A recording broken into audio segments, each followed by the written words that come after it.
ইব্রাহিম আলাইহিস সালাম এবং তার স্ত্রী উভয়ে আল্লাহর কাছে দোয়া করতেন, আল্লাহ রব্বি হাবলি মিনাস সালিহিন, আল্লাহ আমাকে একটা নেককার সন্তান দান করো, একটা নেককার সন্তান দান করো।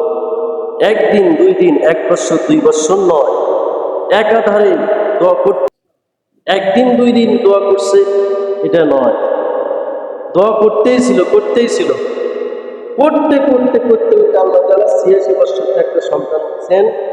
সন্তানের সুসংবাদ দিয়েছেন তার দ্বিতীয় স্ত্রীর গর্ভ থেকে। কি দোয়া করতেন?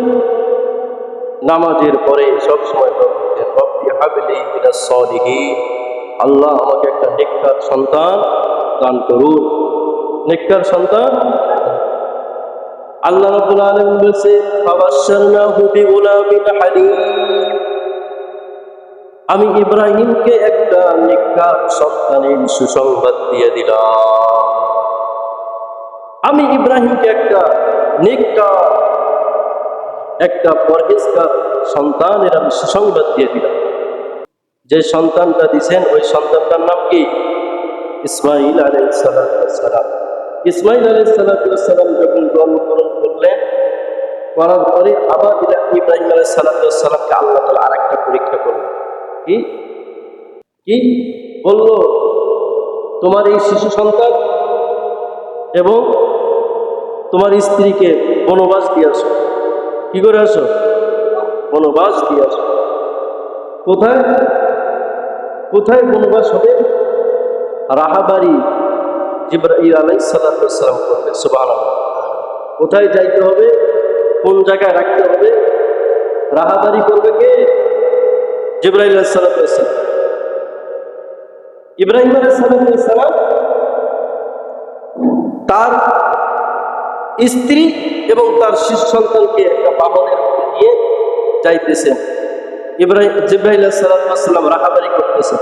যাইতে যাইতে অনেক যাইতে যাইতে একটা দেখে খেজুর বাগান। কি বাগান? ইব্রাহিম আলাইহিস সালাম বললেন, ভাই জিবরাইল, এখানে কি তাহলে আমার স্ত্রী এবং সন্তানকে রেখে দেবো? জিবরাইল আলাইহিস সালাম বলেন, না হুজুর, আরো সামনে চলে। আরো যাইতে যাইতে যাইতে অনেক দূর পর আরেকটা খেজুরের বাগান। আরেকটা কি? ইব্রাহিম আলাইহিস সালাম বলল, তাহলে কি এখানে আমার সন্তান এবং আমার স্ত্রীকে রেখে দেবো? না, আরো সামনে যাইতে হবে। জিবরাইল আলাইহিস সালাম সামনে নিয়ে যাইতে যাইতে এমন এক জায়গায় নিয়ে গেছে, মরুভূমির ভেতরে কোনো মানুষের বসবাস নাই, পশু পাখিরও বসবাস নাই, কোনো জানোয়ারের বসবাস নাই, গাছপালা নাই, এমনকি পশু পাখির আওয়াজ। এমন এক জায়গায় নিয়ে গেছে। বললেন, এই জায়গায় আপনার স্ত্রী এবং সন্তানকে রেখে যাবেন। ওই জায়গায় কোনো পশু প্রাণী নাই, কোনো মানব নাই, কোনো গাছপালা নাই, কোনো জানোয়ারের আওয়াজও নাই, পশুর পাখিরও আওয়াজ নাই। কিন্তু ওই জায়গায় একটা জিনিস আছে, সেই জিনিসটা হলেন আল্লাহর ঘর। সুবহানাল্লাহ। নূহ আলাইহিস সালামের প্লাবনে আল্লাহর ঘর ধসে গেছে। আল্লাহর ঘর ছিল না, কিন্তু জায়গাটা ছিল, জায়গাটা আছে। ওই জায়গায় এবার ইব্রাহিম আলাইহিস সালাম তার স্ত্রী, তার সন্তানকে রেখে কিছু খেজুর, কিছু পানি দিয়ে চলে আসে। আসার পরে হাজরা আলাইহিস সালাম তৃপ্তি করে পানি খায়। যদি পানি খায়, যদি পানি ফুরিয়ে যায়, তাহলে পানি পাবো কোথায়? খেজুর যদি ফুরিয়ে যায়, খেজুর পাবো কোথায়? কিন্তু খেতে খেতে এক সময় পানিও ফুরিয়ে গেছে, খেজুরও ফুরিয়ে গেছে। সন্তানকে কি খাওয়াবে? পানি নাই। সন্তান পানির তৃষ্ণায় ছটপট করতেছে, ঝাঁকুনি আসতেছে, কেঁপে কেঁপে উঠতেছে। মা কি করলেন? নিজের জিহ্বাটা সন্তানের মুখের ভেতরে দিল। কিন্তু যদি মার মুখের সব শুকিয়ে গেছে, খাইতে না খাইতে মার জিহ্বাও শুকিয়ে গেছে। জিহ্বা এমন একটা অটো ঝরনা, যদি সমস্ত অনেক মানুষের জিহ্বা যদি কেটে চিপ দেওয়া যায়, পানি বাইর হবে? এক ফোঁটা পানি পাইতে পারে। কিন্তু আপনার সামনে যদি কেউ ছোট্ট একটু তেঁতুল খাইতে ধরে, পানি আসবে কিনা? আসবে? সে জিহ্বাও শুকিয়ে গেছে, নিজের জিহ্বা সন্তানকে দিয়ে মুখের ভিতরে দিছেন, কিন্তু পানি নাই। ছটপট ছটপট করতেছে, পিপাসার কারণে, ক্ষুধার কারণে, ঝাঁকুনি আসতেছে, কেঁপে কেঁপে উঠতেছে, মনে হয় পড়ে যাবে পানির কারণে। হযরত আলাইহিস সালাতু ওয়াস সালাম পানির সন্ধানে চলে গেলেন, সাফা এবং মারওয়ায় চলে গেলেন। একবার সাফা উপরে ওঠেন, একবার মারওয়া পাহাড়ের উপরে ওঠেন। এইরকম করে দৌড়ায় দৌড়ায় সাই করে, আবার সন্তানের কাছে আসে, এসে দেখেন সন্তান আমার দুনিয়া থেকে চির বিদায় নিছে নাকি। আবার এসে দেখে না না, সন্তান এখনো কাঁপতেছে, পানির কারণে ছটফট করতেছে। আবার দৌড় দিয়ে যায়, সাফা মারওয়ায় যায়, আবার একবার সাফার উপরে ওঠে, মারওয়া পাহাড়ে ওঠে, কিন্তু পানি পায় না, পানি পায় না। এইরকম করে 7 বার সাই করছেন, এবার 7 বার পায়চারি করছেন। এবার মনে করলেন হয়তো আমার সন্তান পানির অভাবে চিরবিদায় নিছে।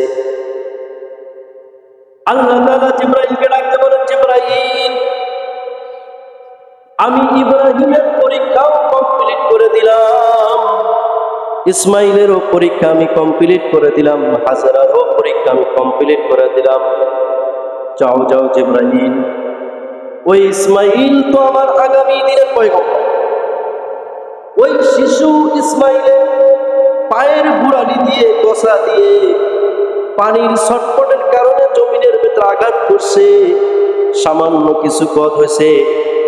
যাও জিবরাইল, যাও যাও, ওই ইসমাইলের গোড়ালির আঘাতে, পায়ের গোড়ালির আঘাতে যেই জায়গাটা গদ হয়েছে, ওই জায়গা থেকে জমজম কুফের তুমি ঝর্ণা জারি করে দাও। জিবরাইল আলাইহিস সালাতু ওয়াস সালাম ইসমাইলের পায়ের গোড়ালিতে সামান্য গদ হওয়ার কারণে ওখানে আল্লাহ তাআলার হুকুমে জিবরাইল আলাইহিস সালাতু ওয়াস সালাম জমজমের ঝর্ণা জারি করে দিলেন। হাজরা আলাইহিস সালাতু ওয়াস সালাম 7 বার যখন পায়চারি করছেন, মনে করলেন সন্তান হয়তো পানির কারণে আমার মারা গেছে। দৌড় দিয়ে সন্তানের কাছে আসলেন, এসে দেখেন ইসমাইলের পায়ের গোড়ালির ওখান থেকে পিরপির করে পানি উঠতেছেন। আল্লাহু আকবার। হাজরা আলাইহিস সালাতু ওয়াস সালাম খুশি হলো, পানিগুলি গড়ে গড়ে যায়। হাজরা আলাইহিস সালাতু ওয়াস সালাম পানিগুলিকে সংরক্ষণ করার জন্য পানি দিয়ে চারপাশে আল দিলেন, পাক দিলেন, দিয়ে পানিগুলি সংরক্ষণ করার চেষ্টা করলেন।